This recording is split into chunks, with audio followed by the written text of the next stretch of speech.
The Morgan Report with David Morgan. Discover how to build and protect your wealth at themorganreport.com. David Morgan of themorganreport.com for the week ending Friday, the 13th September 2024. Well, starting off this week again on our Twitter feed at SilverGuru22, kind of in the middle of what I did over this week. As you can see, Judy Shelton, if you don't know who Judy Shelton is, you can look her up. She's associated with the Federal Reserve. She's writing a book, Good as Gold. It's not released yet. I think I can get the audio book before I can get the actual physical book. And she's been kind enough, and she actually knew of my work, said she'd probably give me an interview. So once I get the book and read it, it's out, I'll probably ask her for an interview. Hopefully that will materialize. So there's that. A couple other things that I posted this week. A lot to do with precious metals, of course. One very long in the making came to the fore this week on the 11th. ASIC, which is like the SEC of Australia, warns consumers of suspicious investment opportunities in digital gold vaults. ASIC is alerting customers about suspicious investment opportunities. Just read, unlicensed entities are luring consumers with the promise of payment and recruitment and referral. They use online articles and social media posts and groups such as Instagram and Facebook to provide details about opportunities. And this is a big deal. I'm not going to go into any details now. This is primarily from my friend John Adams in Australia, who's been working diligently. I've helped him. He's done the lion's share of the work. I can take a minimum amount of credit, but I've been kind of with him during this whole process. So when more information comes out, I'll be asking him for an interview. And both these, of course, will be for the public domain. Another one from our Twitter feed, cash flow margin by sector plus gold companies. Pretty interesting. We see what the margins are in the gold industry, and yet these things are still very underloved. As I said last week, 2 out of our 6 top tier are making all-time new highs. Gold made all-time new high. And then really, to be fair, as I retweeted on Jim Rickard's great tweet on gold making new highs, is they're nominal new highs. Yes, they're the biggest number ever in U.S. dollars, but the dollar's been shrinking for the last forever practically. So in a inflation-adjusted basis, it's actually not an all-time high, but I digress. Another click off of our Twitter feed, I did an interview that is on our blog, Rest in Peace, U.S. Dollar. It's the title of the book. Shannon and I had a long interview. It took about an hour. He sent me almost all of the charts and artwork that's in the book. I went through a lot of them. Makes a very strong case for the end of the U.S. dollar. And another one you can click here, silver ratio near record highs, supply deficit steepen. You click it and there it is. I did an interview. This is with Jim Poplava. You that have followed me for a long time know that he and I started his silver campaign a long, long time ago. Anyway, you can click there and watch the whole interview.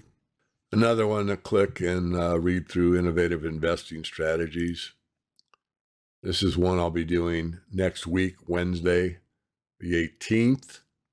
And Patrick Grimes has got quite a background. He's really done really well for himself and his clients. And he's got quite a story, which is, part of our discussion. But it's mostly going to be focused on what we see here, precious metals, dollar runaway inflation, unique investment strategies, building a recession-proof diversified portfolio. We took a lot of notes on our interview, pre-interview, I should say. But Patrick's mini bio is here, started with family rentals, and he's really into a lot of different things, energy as well. So this should be fun. If you're interested, all you have to do is click the Twitter feed, and then you can click this and reserve your spot to be on it. And I may do something, I won't say what it is, but something I've never done before on this interview. I'm still deciding whether or not I'll do it. But I'm considering doing something that will be beneficial to all. So I'll leave it at that. This is one I did earlier in the week. And got a lot of people actually retweeted this, but Berkshire Hathaway has about $277 billion in cash. It's the highest cash position in the company's history. And we all know that silver is a 1 billion ounce market. That's with mining of 850 and recycling of 150 for a grand total of 1 billion ounces every year. Currently, that used to not be that large, but regardless, that's what it is now and has been roughly that number for about a decade. So that's $30 silver, that's 30 billion market cap for all the silver mined and recycled in 1 year. Berkshire could buy up the silver market for 9 years. Remember, Berkshire did buy 130 million ounces of silver under $5. And that was a long time ago. I'm talking about a long time ago that really represented about $650 million, which is, 0.65 billion. But that's a drop in the bucket to the $277 billion that they currently have in cash. So anyway, I just wanted to point that out. A lot of people kind of like that idea of, just think if Buffett wanted to buy silver again. Not saying he will, just saying what if. Just a couple more I want to point out before we close it off, but this is from my friend Marin Katusa. Commodities are cheap compared to the S&P 500. You can see this graph, when the financials are very high and when the commodities are very low. And we are very low, even though we're hitting this nominal high in gold.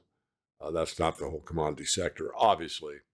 And really, I think the cycles change. You look at Mike Maloney's work, any of these people look at cycles, and we're in a cycle. The new one, I believe, like many of them, is beginning. And this is when you want to get out of stuff that was working great, the Magnificent Seven and, real estate and, probably even the bond market, although bonds are going to play back and forth with these interest rate changes that are coming. Nonetheless, the place to be is probably going to be in the commodity sector with precious metals leading the pack.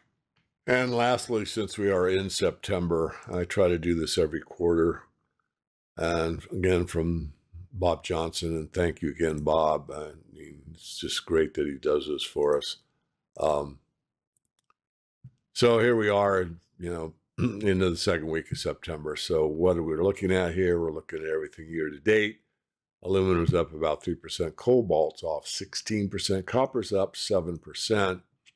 Lead's about even, off 2%. Nickel's down about 4%. Tin's been the big leader here this year, 26%. And zinc is up 6%.